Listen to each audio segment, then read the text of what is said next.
नमस्कार, मैं हूं शुभी और आप देख रहे हैं न्यूज 18 बिहार झारखंड का डिजिटल प्लेटफॉर्म और दुनिया की खबर में आपका स्वागत है। भारत और अमेरिका के बीच अंतरिम व्यापार समझौते पर होने वाली 3 दिवसीय बैठक फिलहाल टाल दी गई है। इस हफ्ते होने वाली इस मीटिंग का मकसद दोनों देशों के बीच कानूनी दस्तावेजों को अंतिम रूप देना था, पर अमेरिकी सुप्रीम कोर्ट के हालिया फैसले और ट्रंप प्रशासन के टैरिफ नीति में बदलाव की वजह से ये फैसला लिया गया। ये मीटिंग ऐसे समय में टल गई जब मार्च महीने में समझौता प्रस्तावित था। समझौते के लिए दोनों देशों ने ये समय सीमा तय की थी, पर अब जबकि ये बैठक टल गई है, ऐसे में अंतरिम व्यापार समझौते पर संकट के काले बादल मंडराने लगे हैं। 20 फरवरी 2026 को अमेरिकी सुप्रीम कोर्ट ने राष्ट्रपति डोनाल्ड ट्रंप के आपातकालीन अधिकारों का इस्तेमाल करके टैरिफ लगाने के फैसले को रद्द कर दिया।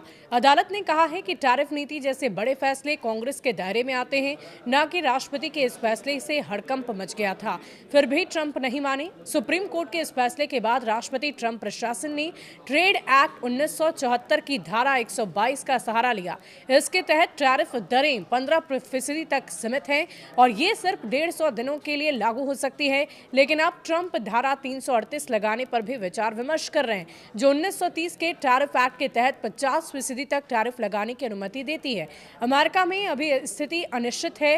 पहले धारा 232, 301, 122 लगाने की बात हो रही थी, पर अब 338 लगाने पर चर्चा हो रही है और ऐसे में कोई अस्थायी समझौता करना मुश्किल नजर आ रहा है। इसी अनिश्चितता की वजह से भारत के चीफ नेगोशिएटर दर्पण जैन की अमेरिका यात्रा भी टाल दी गई है। दोनों पक्षों ने सहमति जताई कि हालिया घटनाक्रमों का आकलन करने के बाद नई तारीख तय की जाएगी। यह अंतरिम समझौता भारत और अमेरिका के बीच बड़े व्यापार समझौते की दिशा में पहला कदम था। पिछले साल पीएम मोदी और ट्रंप की मुलाकात के बाद दोनों देशों ने मार्च 2026 तक अंतरिम डील पर हस्ताक्षर करने का लक्ष्य निर्धारित रखा था। 6 फरवरी को जारी संयुक्त बयान में दोनों पक्षों ने फ्रेमवर्क पर सहमति जताई थी, जिसमें टैरिफ में बदलाव की स्थिति में समायोजन का प्रावधान शामिल था। अब सुप्रीम कोर्ट के फैसले ने सब कुछ बदल दिया है। भारतीय वाणिज्य मंत्रालय ने 21 फरवरी 2026 को बयान जारी कर कहा कि हम अमेरिकी सुप्रीम कोर्ट के फैसले और ट्रंप के प्रेस कॉन्फ्रेंस का अध्ययन कर रहे हैं। हम इन बदलावों के प्रभाव को समझने की कोशिश कर रहे हैं। अमेरिकी ट्रेजरी सेक्रेटरी स्कॉट बेसेंट ने एक्स पर पोस्ट किया कि वो धारा 232, 301 और 122 का इस्तेमाल करके टैरिफ नीति को मजबूत रखेंगे और धारा 338 भी एक विकल्प है। इस स्थगन से अमेरिकी व्यापार प्रतिनिधि जेमिसन ग्रेर और की मार्च में प्रस्तावित भारत यात्रा पर सवाल उठ रहे हैं, जहां समझौते पर हस्ताक्षर होने थे।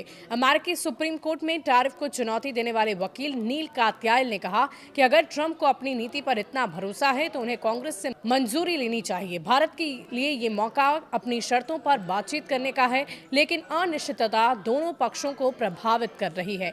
अब देखने वाली बात होगी कि इस मामले पर आगे क्या एक्शन भारत की तरफ से लिया जाता है। आपकी क्या राय है, कमेंट सेक्शन में लेकर जरूर बताइएगा। शुक्रिया।